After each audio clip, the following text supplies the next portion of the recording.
Hey, you're here with Lionel Thomas. We're right outside the KCAA radio studio.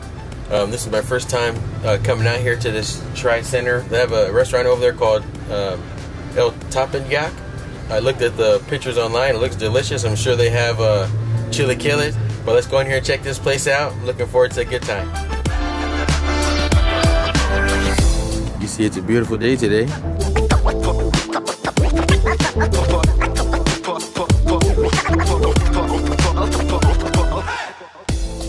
Good afternoon, happy Saturday. Welcome to the International Wealth Builders Association talk show. I'm your host, Latoya Tillett, live on KCAA Broadcasting Network. I'm a member of the Black Inland Empire Real Estate Investment Club, as well as part of the Finest Women in Real Estate. I'm the broker owner of Tillett Realty Group and CEO of Tax Plus Financial Services.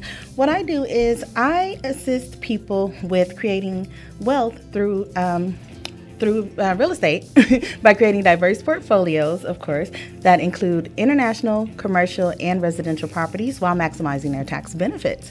So today I have a special guest in the building, Mr. Lionel Thomas, yes, right? Yes. Yes. So he is a real estate appraiser. So before we get into our conversation with Lionel today and find out what he does in the real estate industry and what led him to it, just want to let you guys know we have a special event coming up on November 4th.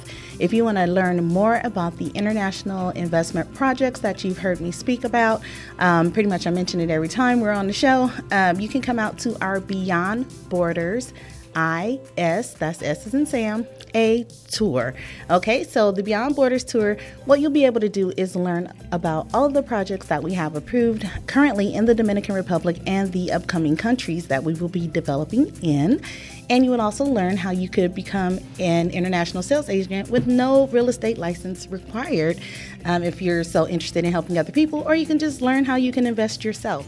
And you would go to Beyond Borders, ISAtour.com. That's Beyond Borders, with an S at the end of Borders, ISAtour.com. Beyond Borders, ISAtour.com. Check us out. Come see us November 4th, 9 a.m. to 2 p.m. We'll be in the beautiful city of Riverside, and I'll be hosting the event there.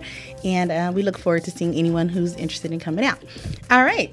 So, Mr. Thomas. Yes. Thank you so much for joining us today. Thank you for having me. So, you want to tell the people a little bit about yourself, just kind of a little bit of your backstory, where you come from. All right. I'm born and raised in Ontario. I'm a girl dad. I have 3 daughters, Phoebe, Piper, and Phoenix. I've been married since 2006. I was going to say the years, but so my wife listens to this again. I've been married for a long time. Blessing.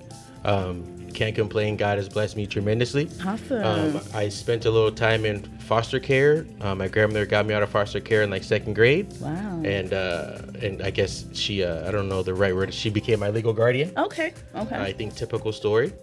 And she was already an appraiser, so at the time I wanted to be a firefighter, but she kind of redirected me to be an appraiser. She was going from typewriter to computer. Okay. And I was like the house computer nerd, and I kind of quickly got that job as an administrator, and I've been an appraiser ever since. Wow. Really? Wait, so your grandmother was an appraiser? Yeah. That was a quick timeline. Amazing. Yeah. That is amazing, because I've been, just a personal backstory. So Yeah.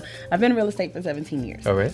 And over the last, I'd say 2 years, I have encountered so many more female appraisers than I had in my previous years in real estate. Yeah. So I think that's amazing. So grandma was an appraiser back in the day. Okay. Yeah, diverse. I mean, she was an African-American appraiser. So, Okay, but that's awesome. I graduated high school in 2000, went to Ontario High School. Okay, year after me. What high school did you go to? I went to Linwood High. In Los Angeles. Yes. So I'm not originally from the area. So Okay. I've just been in Inland Empire since about 2006. Well, my family moved from Kansas City, Missouri to Compton, which I think wow. is right next to Linwood. It is. And then my grandmother moved to Ontario. Oh, So I still have okay. cousins who live in Compton, a lot of aunts and family, cool. even though I'm like a nerdy Inland Empire kid. That's okay. I feel like my roots are in LA, if that Right. makes sense. Same here. Same here. I still have tons of family in LA, Yep. Long Beach. I don't know if anybody's still in Linwood at this point, because I moved my mom from there too, out to Redlands. So the last time I did an appraisal in Linwood, I did that appraisal and went to see my aunt. Really? My aunt Freddie is her name. Oh, that's so cool. That's amazing. It's always nice when we can kind of go back to the roots. And, to the homeland. I just don't like the traffic. That's a whole another issue. And the parking, I think, is even a bigger problem. Yeah, parking is always an issue. Mm-hmm. Okay, so now we know how you became an appraiser. Yep. So, I'm thinking okay, so you got into appraisal. Do you have a real estate license too? I do. Do any real estate? I've been a realtor since 2016. Okay. I've been an appraiser since I got my license in 2006, but really I've been doing it since high school. Okay. And after being an appraiser for so long, I was meeting realtors and I was like, hey, looks like they have a good lifestyle, and I wanted to kind of join in or whatever the case is, and so I do have both licenses now. Oh, okay. Awesome. And I have what's called. And I only know of 2 African Americans in the country who have this, what's called an appraisal management company license.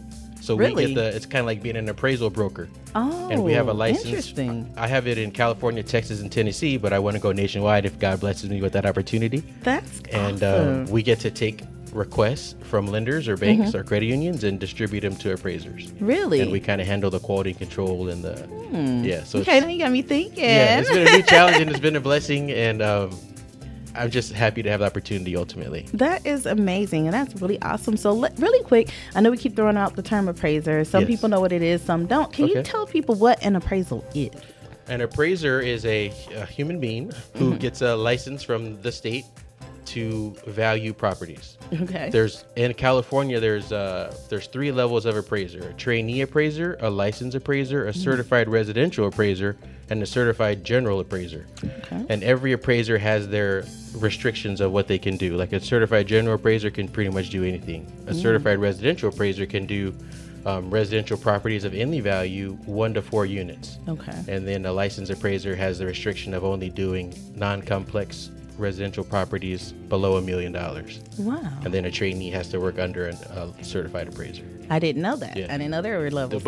Education. I didn't know. Right. You learn something new. That's why I'm like, always bring a little pen and pad, because you never know what you might learn. Yeah. When we're talking with our guests and everything on the radio show. Yeah. So. And I have trained an appraiser. Really? Her name is Gia. Okay. And at the time, because I'm a minority, I feel like the minorities are comfortable working with me. So I've been able to. I'm training another appraiser right now. Not to say minority 100 trillion times, but okay. Maybe because of my own comfort and because of their comfort, that's who I end up training. Okay. So I'm on my 3rd trainee right now, and it's been a blessing to give some of my experience to someone else. Okay, that's amazing. I love hearing about it. He mentioned something interesting too during the break, but we'll get into that in just a second. I wanted him to let you know what an appraisal actually is and what it entails. Like an appraisal report? Yes. Okay. An appraisal report is a document that should be done obviously by a licensed appraiser or a certified appraiser that is going to go over the details of your home, from legal description, who's the owner, what's the what's the track number, what's the tax ID. It's going to start describing the site and the improvements of the site. It's going to describe the zoning. It's going to then get to what's called the improvements. So in the improvement section, it's going to describe, is this a wood frame home? Is it a comp shingle roof? Does it have wood frame windows or vinyl windows? Okay. And after you've described the details of the subject property, then on the following page, and I'm referring to the URAR, which is called the Uniform Residential Appraisal Report, there'll be comparable sales. So on that page, there's going to be, apple for apple comparable sales. Excuse me. It's all good. That feature like a similar bedroom and bathroom count. Like if the subject property is 3 bedroom, 3 bathroom, built in 1950, then your comparables should be 3 bedroom, 3 bathroom, built in 1950. Okay. Because they're going to be, the most similar homes, and they should be in a similar location. Okay. Because I know there's been times where I'm in the middle of a deal and I'm like, this appraiser killed my deal. Like, why'd the appraisal come in so low? Yeah. So can you kind of... You got to call me. Got to call you. Yeah. Okay. Yeah. Can you give us a little insight into like maybe why that happens? Because it's like if I do a CMA and I come up with $500. Yes. But then you do an appraisal and it comes to like $425. Yeah, that's the problem. Yes. Somebody messed up. Yeah. Well, like what's wrong? I would say how do I say this? And this is no disrespect to anyone. I have a real estate license too. Right. Sometimes the process that's used to create a CMA is not unbiased would be one thing. And the comparables that are included in there, I guess you'd have to question, are they true comparables? Right. And then you have to look at this appraisal report and do the same thing. Like, are these true comparables? Because somewhere someone included some information that may or may not be comparable, and that's why there's a difference. Okay. Another thing is that the CMA doesn't make adjustments. Sure. So the CMA is just calculations, like medians and averages and means, where the appraiser's looking at potentially those same comps and then making adjustments for the differences. And when that happens, then the price starts swaying. Okay. But in the future, if you ever have any appraisal problems anywhere in the world, you call me and I'll help you walk yourself through it. Awesome. Or we'll walk through it together. Is a better way to say that. Awesome. Well, great. That's good to have. I gotta make sure I get your number. Y'all heard him? Tell me. Yeah, anyone. I can call him. Anybody can call him. So I'll make sure you guys get his information before we leave here today. So I actually started doing BPOs about BPOs are broker price opinions. I did those. I started doing those like maybe about 5, 6, 7 years ago, maybe or so, like that.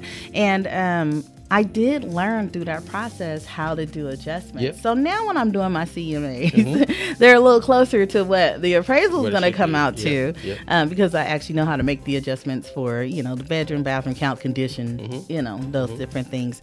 And so I'm like, oh, okay. So I was like, wow. But of course, it's not nearly as detailed as what you guys do. Yeah.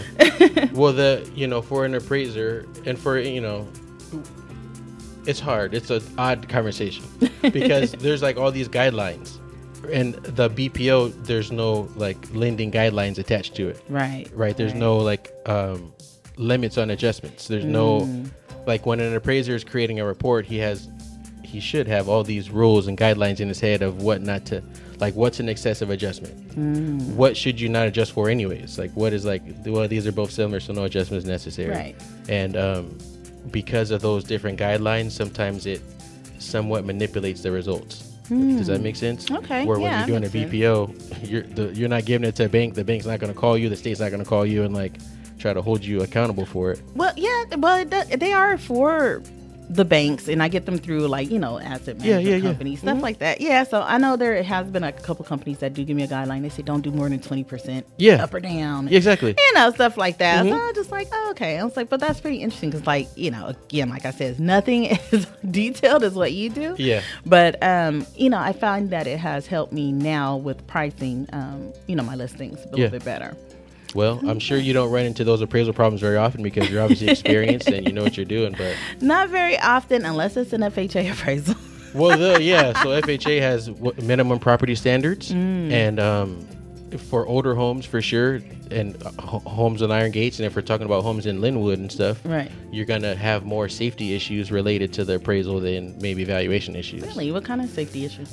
If it's an old house, well, for instance, iron bars, because you know, in these areas, there's a lot of homes with iron bars. So I had those growing up. Yeah. I didn't, but when I went to my family's house, they did, and there was a common. Every house has iron bars and iron gate. It's just the architecture of the area, so to speak. And the screen door, the iron screen. And the iron screen door. But we had a screen door at my house in Ontario, so my grandmother took that with us. But so a lot of times people will have the iron bars in the windows, but they won't have the quick releases. So in case of a fire, you can get out of the window. So instantly, the appraiser has to report that because it's a safety hazard. Another thing is some homes don't comply with the basic smoke detector and carbon monoxide detector requirements for the state of California.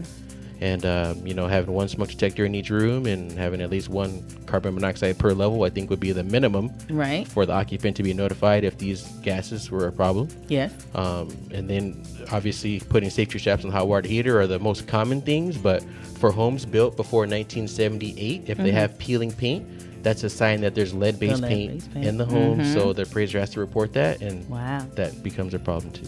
Okay. So now I can see how these adjustments and things are starting to come into play. Yeah. And why it may, you know, produce a not so favorable result for the seller. Yes. Because it's normally a seller, you know, we can always give them a price range of what they should use. I never want to say, oh, this is what you should sell it for. Yeah. You know, I say, hey, this is based on my opinion. You know, this is the range I think you could fit in. And I usually let the seller determine the actual price they want to go after. And sometimes they go far above my opinion. Yeah, for sure. They want the most possible. Yeah, and it's like, yeah, okay. And I'm like, all right, well, you know, if the appraisal comes in low, it's a possibility. So, you know, always disclose. That is our job. Yeah, it's how do I say? One thing that I do for families, I'll do a private appraisal for them before they like list the properties. Oh, cool. And some realtors call me for that service too. Oh, okay. So it's kind of like good to know. like helping them prepare. For instance, if we know that there's like I can on my appraisals, I can include stats of the most common lending type for that particular asset. Really? So like on my appraisal, I say, oh, there was 40 FHA finance loans, there was 20 conventional finance loans, and there was 5 cash loans. That's really detailed. Yeah. So then as a reader, you know that FHA buyers are very prevalent in this market. Right. So you want to prepare it for an FHA. You could prepare for an FHA finance buyer, and it kind of gives a little more preparation before that next appraiser comes in the door. Okay, that's good to know. That's good news. And so you got your real estate license after you've been an appraiser almost your whole life. Yeah. I'm still an appraiser full. You're still an appraiser fully. How do you like the realtor side of it? Well, to be positive. Hey, I like to keep it real on my show. If you want to keep it real, I have a hard time because as an appraiser, you do work and you generally earn income for that time that you do work. Right. Sometimes as a realtor, you are working with a client for a very long time, helping them, advising them, giving them your all. Yep. And I feel almost irresponsible sometimes because if I'm making an appraisal client wait while I'm over here working on something that may not even lead to me providing for my family, right? If it feels wrong.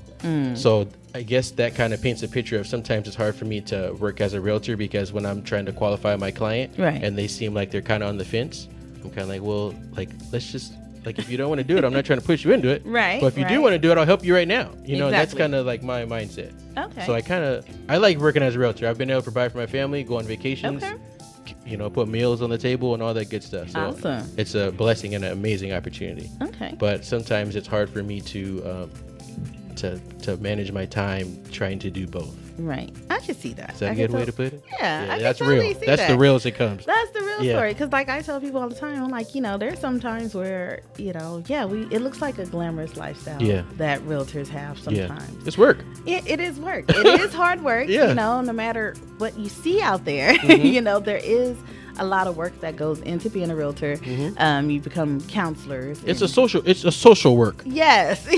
But you're not a social worker. You're not a social worker. And you're not a therapist. Yeah. But you become a therapist. Yeah. Sometimes you become a friend. Sometimes you become an enemy. Yeah. It just really depends on who you're dealing with and what the situation is. So you really got to know and have a love for helping people. Yes. When you're working as a realtor sometimes. And, you know, there's sometimes, like you said, you work with people for a really long time and then nothing comes of it. And now you're trying to get that next deal. You know, it just all depends. But, you know, like I tell people all the time, I'm like, there's been times where, you know, I just had a deal that just closed in August that I've been waiting for since July of last year. It was a commercial deal. So I specialize in commercial real estate. All right.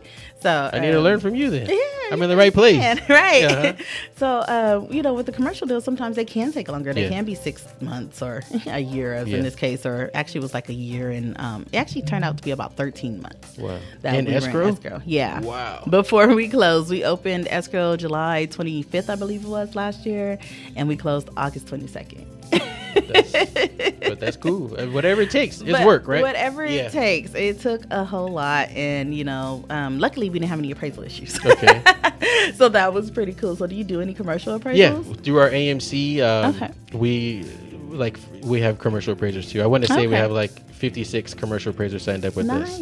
Nice. So we sometimes a client or what have you, we just got out of the like late tax season. They're not out of it. We're kind of in it. Right. But right now with the late taxes, a lot of trusts and families are requesting appraisals, and like I'll do the residential ones and then send the commercial ones to a commercial appraiser. Oh, okay. That's pretty cool. That's good to know. Yeah. So let's see. So you're in real estate now for a little bit. You're doing the appraisals pretty much full time, right? Yeah. I try to give the focus there. So typically, how long does it take to do an appraisal? If I went out today, it usually takes me 2 business days to complete the report. Okay. Obviously, if there's some surprises, like I did one yesterday in Riverside, and from what I can tell, he was renting the rooms out, so the doors were all locked, and I wasn't able to do a complete inspection. So I have to. It's not going to be 2 days. I have to go back and finish the job. But I generally get them done in 2 business days. Oh, okay. Yeah. Okay. If I go Wednesday, I'll have it done by Wednesday. If I go Monday, I'll have it done by Wednesday night. Okay. Okay. That's pretty cool. Because I'm like, sometimes I look at the report and I go through it. I'm like, gosh, this looks like it took forever to put it together. There's a lot in there. But we have tools like Data Master is one of my favorite tools, which like auto imports a lot of information for you. That's good. Obviously, you have to go through all the pictures and label the pictures and make sure that the details of the home are in the report. Right. But it's like riding a bike. Okay. Is that a good way to put it? Yeah. It's like, once you learn, you always know, right? Yes. So typically, what's the biggest difference? Because I've always tried to figure this out, but the way things have changed now is since we're not allowed to really directly speak to the appraisers. You are. Really? You're a realtor. Oh, I can? Yeah. Oh, okay. So well, I know they're like, don't try to influence them. I'm like, I'm not trying to influence anybody on anything. I just want to know, what's the biggest difference between an FHA appraisal and a just regular appraisal? Well, the FHA appraisal includes, they have their own FHA minimum property standards. Similar to VA, it's kind of like a look-alike program. Okay. So there's a increased safety rules, and the biggest one I can think of from the top of my head is the peeling paint, where the older homes, they don't want them to have signs of lead-based paint. Okay. For the inspection itself on an FHA or VA, you have to take a picture inside the attic space, which is above the scuttle door, and you have to take a picture in the crawl space, which is below the house if there is a crawl space. Okay. And then you have to report on the insulation and report on the plumbing, which is good anyways, because maybe they replace all their plumbing and that's where their value is, Right. Okay. But that is, if I had to identify one big difference, that's it, because it's really the same comp choosing process, the same adjusting process. It's just a matter of the inspection being different. Okay, just a couple extra steps or extra safety precautions that you're looking for. Because I know I've seen some that have called out, certain things, or we've had to end up doing like a termite inspection after the appraisal inspection. So because those loans require clear termite, right? Right, of course. Okay, so now I got a pretty much a good idea of what the differences are. See, this is probably the most conversation I ever had with an appraiser. I'm glad. So on the note of like not being able to talk to an appraiser, the appraiser has a responsibility of taking any information that's out there, because you may have a diamond of special information. Like I just did one in Orange. Okay. And this gentleman owns 4 properties with 4-bedroom, 4-bathroom ADUs in the back of each of them. Wow. And the city made an ordinance where he can't build them anymore. Oh. So I did an appraisal for him, then he emailed me back and said, hey, the city has made an ordinance where these can't be built anymore, and these are like the only ones that are going to be like in existence, and he wanted me to kind of like talk about, like discuss that. Oh, okay. But I said that because that information that he shared with me after my appraisal was done was kind of important beforehand. Yes. And really the comps are the comps, but I would have liked to know that. Right. And maybe I don't know if it'd be worth more, but it would be something that I would like to know, so that when I'm picking my comps, it's like on my mind, right? Okay. Right.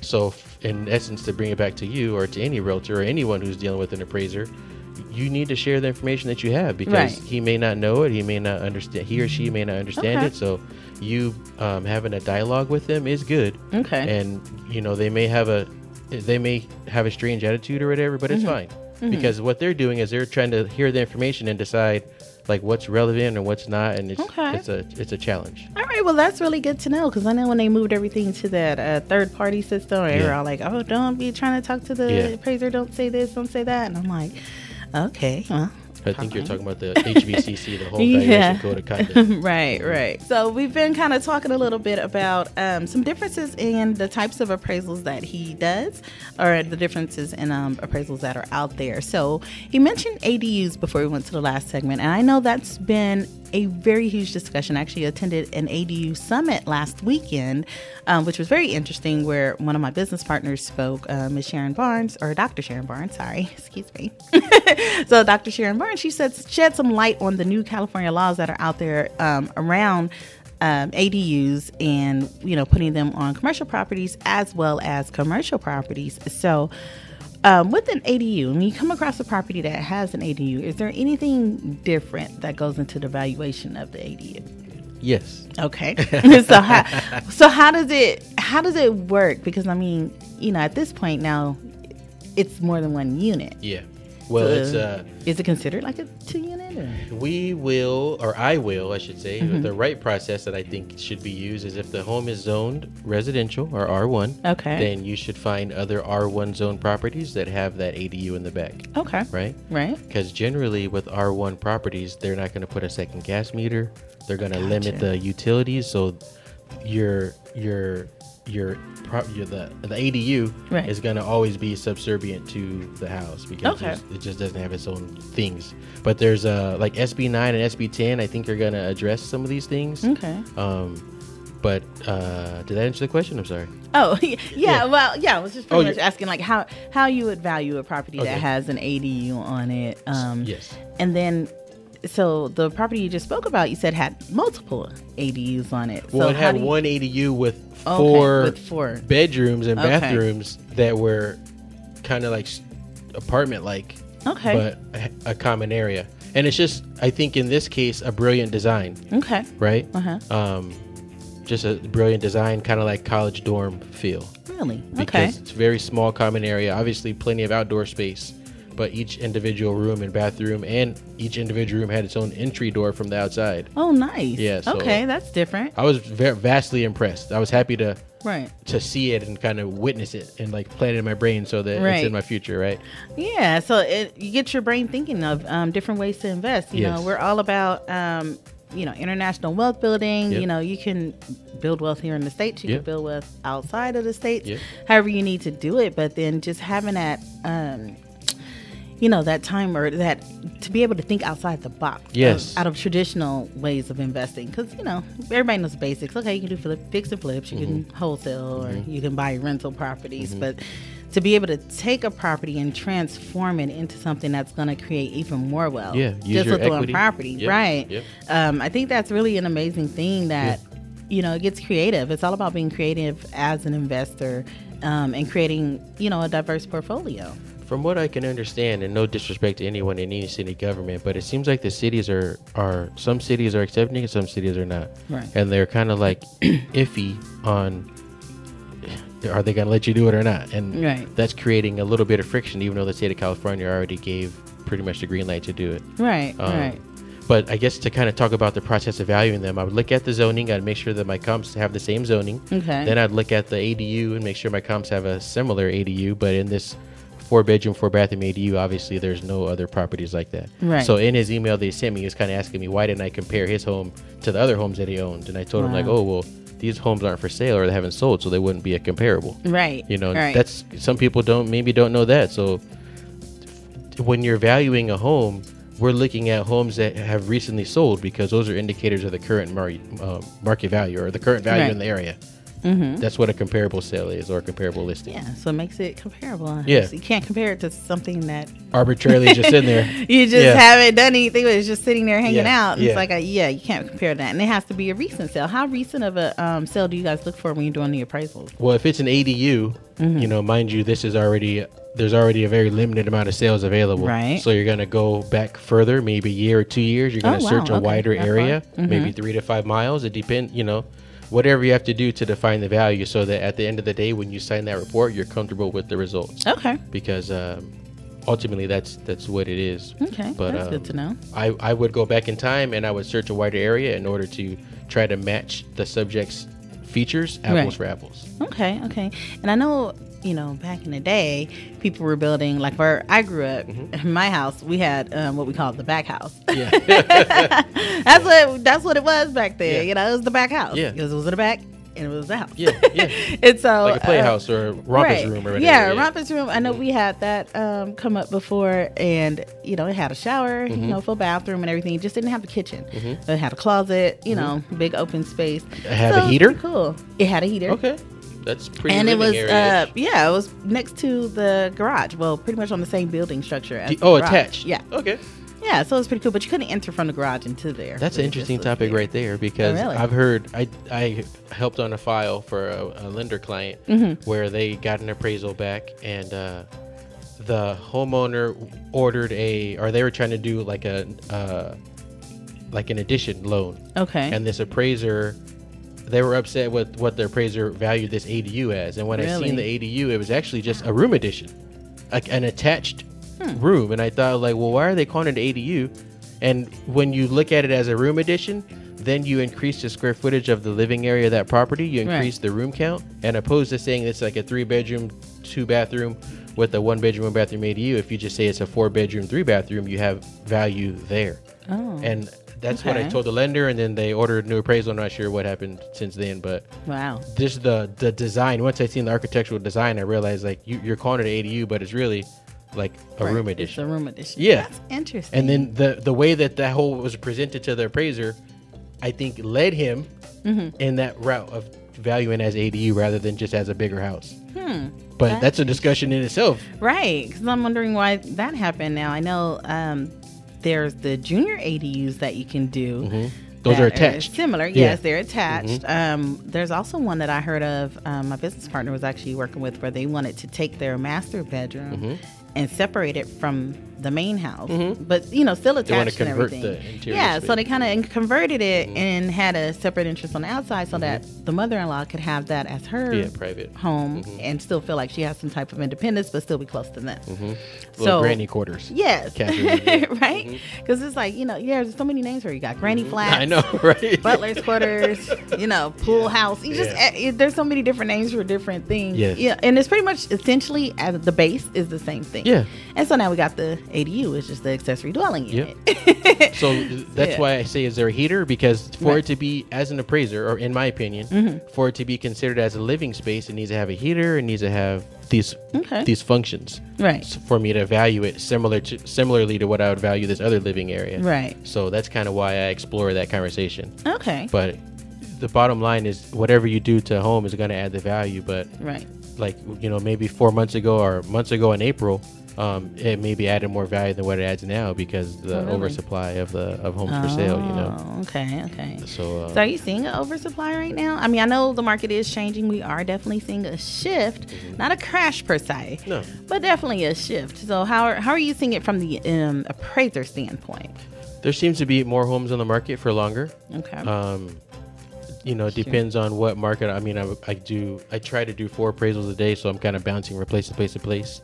But a lot of times, before I render the final estimate market value, I look at the housing supply and like how many comparable homes are actually for sale. Okay. And that is an indicator to me of like, how, like, not how risky, but how high can I value this? Because if there's 10 other homes for sale, well that they're not going to pay the most for this property. They're going to look at these 10 homes and potentially pay the least amount, or negotiate it depending on the features that are there. Of course. So I like to look at the supply and try to use that as an indicator of how high I can value the home, if that makes sense. Okay, that does make sense. Okay, so it just kind of helps me think differently in terms of when I'm taking on a listing. Yeah, so that's another thing that I can kind of look around at too. It's like really Teletubbies. If there's 50 Teletubbies, what are they worth? Like, you can't pay $10 for the Teletubby if all the other ones are selling for $2. So. Yeah, no way. It had to be special. Maybe it has a diamond eye or something like that. Right? That's hilarious. That's really funny. So it was kind of cool growing up with the back house, because me and my friends used to hang out back there, and I'm like, oh, okay, it was like my own little area and everything. Own little apartment, huh? Yeah, my own little apartment when I didn't want to be in my room or in the house with my mom. And so I know one time the city came out and said that we needed to like board up the shower because it wasn't considered by the city as a living quarters. Oh, interesting. Yeah, and they were like, oh, you gotta either tear out the bathroom or board up the shower or something like that. It was really strange. And I was like, wow. But now, I mean, it seems like it's okay as long as it's permitted. Yeah. Because then you run into a lot of them that were built that weren't even permitted. Yeah. So then that's a different issue in itself. How do I say? It seems like to me, in any addition you make or anything you do to your home, you should be able to put a wash basin to wash your hands. Right. Especially with COVID, cleanliness has become a very important detail. Well, that was way pre-COVID. Yeah. But when you think about it in contrast, you got a government official coming out to your property and saying that you have to remove this quarters used for cleanliness. Right. Which sounds crazy to me, but it really was. I was like, that's interesting. But my mom's landlord, he never did it. He just left it, the way it was. But you have 3 girls, you said? 3 daughters, yeah. 3 daughters. Yeah. Wow. I know. Wow, that's right. Huge blessing. Challenge. Yes. I understand. Cool. How old are they? My oldest is 11. She'll be 12 in November. Okay. My second is 3. Oh. And my youngest is 1. Oh, babies. Yes. And I'm never, on a personal note, and one beautiful thing about humans that I had never witnessed is just the sisterhood. Yes. I've just never witnessed sisterhood like that in my life, and it's just such a beautiful thing to be a part of. Yeah, it's pretty cool, right? You don't have any sisters? Oh, I have a sister. I have a little sister. Okay. She is a social worker. Oh, so for a long time, I'd listen to her, and she would vent with me, and I'd hear kind of, how she deals with problems, and I think it helped me understand a little better and make me be a better real estate professional because I can understand how she approaches things. Right. But I do have a sister, but she doesn't have no sisters. I never witnessed the companionship and the complexity of it. Yeah, I think that's kind of why, I only have 1 daughter. Okay. And so I think that's why she kind of gravitates, to my best friend's daughter. Because, our daughters. Yeah. She has 2 daughters. So it's so funny. So my best friend and I, we both have 3 children. Okay. She has 2 girls and a boy, and I have 2 boys and a girl. Perfect match. Yeah, right? Yeah. And so my daughter, kind of clings to them because she always tells me, Mom, I don't have any sisters. I don't know what it's like. And me, I'm like, well, I didn't have any brothers. I would like to know what that's like. Yeah. I had 6 sisters. Wow. That's sisterhood extreme. It is kind of relationship isn't so good with half of them, and then a relationship with the other half was great. Okay. And so is it because of the age gap or what? Or just space? They live away, or I think it's age gap, and then it's more like a blended family. My dad had daughters with the prior wife, and then my mom had 2 daughters, and then they had me. So yeah, there's a little bit of separation, and then there is a humongous age gap. Yeah. Well, Latoya's sister, she loves you. She misses you. Come out and give her a hug. Yes. My sister was at my house. One of my sisters was at my house last night. Right. We've lost 2 of them. Oh no. So far, and then my oldest sister that is still living, she's 25 years older than me. Wow. And then my middle sister that I hang out with the most, we're always together, she's 15 years older than me. I mean, you got wisdom right in your pocket. I was born into being an adult. Everybody was grown when I was born, so I couldn't really be a kid. So you're the baby in the I'm family? the baby, yeah. You're my phoenix. Yes. So, I know what she's going through. Yeah, well, knowing the birthright of someone kind of helps you understand their personality and understand them as a person, in my opinion, Yeah. So when I'm when I'm working as a realtor, I'm asking those questions, I'm trying to understand what are the complexities within this situation. So especially if it's a trust or a probate, so that I know how to treat and how to, respect the different parties. Yeah. And then what I've kind of noticed too, middle children, they have a different type of a personality. I call it MCS, middle child syndrome. It's just something different about that, that middle child. And then when I work with people, and sometimes I do, I'll ask about their family dynamic and everything. Yeah. And when you start to get to know people and get to know them, it's like, oh, that explains a lot. Yes. It's I'm blessed. Like I said, I as a dad, obviously it's scary. I'm 40, so I have 2 babies, and I want to live long, be healthy, and provide as God commands me. And I just but it's a blessing. Yes, it's amazing. I turned 41 this year. Hey, congrats. I thought you were maybe 32, 33. I wish. I feel like it, mentally. I'm still a kid. I'm still that 15-year-old. I used to have so much fun and laugh and be goofy and joke around when I'm outside of working, of course, and being having to be professional. I just want to go have some fun. And then, but my body definitely feels all of 41. Considering all your accomplishments in business and in profession, I guess it makes sense that you've been at it for a while. Yeah, definitely been at it for a long time. So you graduated in 99. I did. Graduated in 99. My oldest child is 21. Okay. And so started before me. Yeah, 21. So I got 21, 17, and 13. So yeah, and then the funny thing, I've been telling them, I was like, you guys need to really think about getting into this real estate for work sure. with me. Are you listening? Get into it now. Get into it now. And, you know, especially when now we have the international thing going on. So I definitely want to get my kids more involved. I took them to the Dominican Republic with me last month for our Teach at the Beach conference, and you know, it was like, I want you guys to see what mommy really does. You know, because they kind of use me like their personal ATM. And so I'm like, okay, no. You know, walk That's with me. That's the new pandemic. Yes. Walk with me. Come with me. See what I do. Like, walk a mile in my shoes. So, you know, now they're kind of understanding a little bit more now that they've gotten older and they can see what I do. And, you know, they see the times when I'm stressed out or I'm crying because, you know, just some client is just completely irrational and I'm just like, you know. And so I think they understand a little bit more. And then my oldest expressed to me that he wants to learn real estate investing. So I was super excited for that. And I was like, yes, let's get on the ground running. I'm like, all of y'all are getting involved. I don't care if it's just him that's interested. All of you guys are doing it. I'm of the attitude that I'd rather my daughters get out of high school, go and get a job or do real estate and go to college later. Like go to college once you've experienced something and decided what journey you want to take. Because I kind of feel like getting out of school and going right to college may not be the right process. Oh, okay. That's an interesting opinion. Yeah. And that makes a lot of sense. I'm starting to see that more now, especially with the newer generation that's coming up. Like my daughter, she told me, she's look, you know, I know Ty was like, you know, I'm going to college. He went away to New York. Yeah. They're actually all graduating in 2023. So I got college, high school, and middle school graduations coming up in 2023. They're all leveling up. Yes. So I'm like, oh my goodness, like this is going to be a fun year, right? But she already told me, she's like, you know, you don't have to worry about me. I'm not going to college. She wants to go get her nail tech certification. And I'm like, that's way cheaper than what your brother She's going to learn business. Yes. And she wants to start her own beauty and glam business.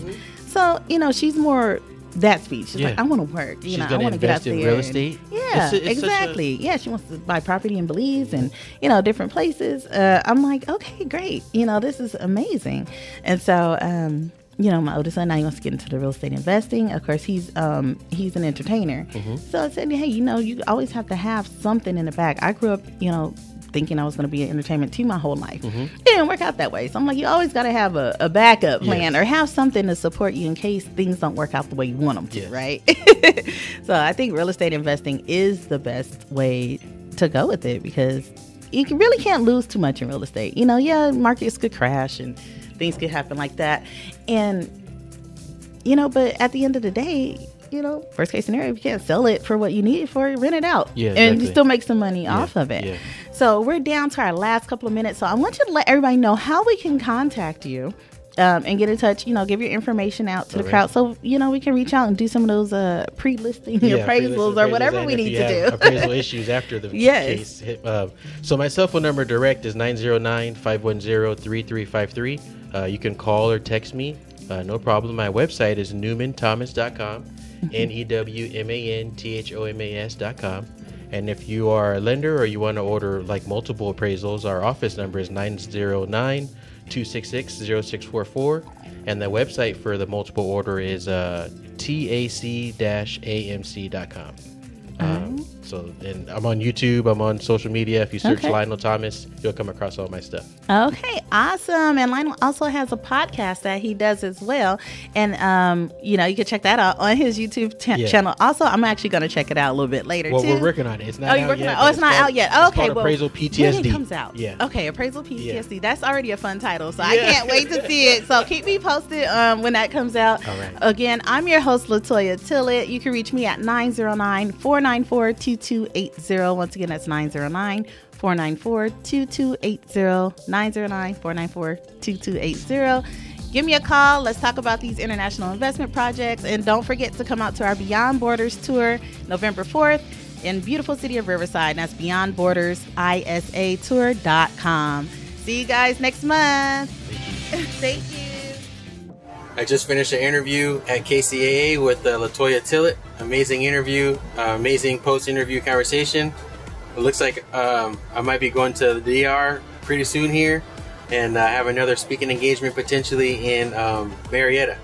So if you want to see the interview, or I guess you may have just watched the interview because I might have cropped it, but if I didn't crop it, and this is a short version of the video, click below in the description to see a link to the full video. God bless you. Thank you for watching. And my name is Lionel Thomas. I'm a realtor. I'm a real estate appraiser. I'd love to help you and your family with your next real estate transaction. Bye.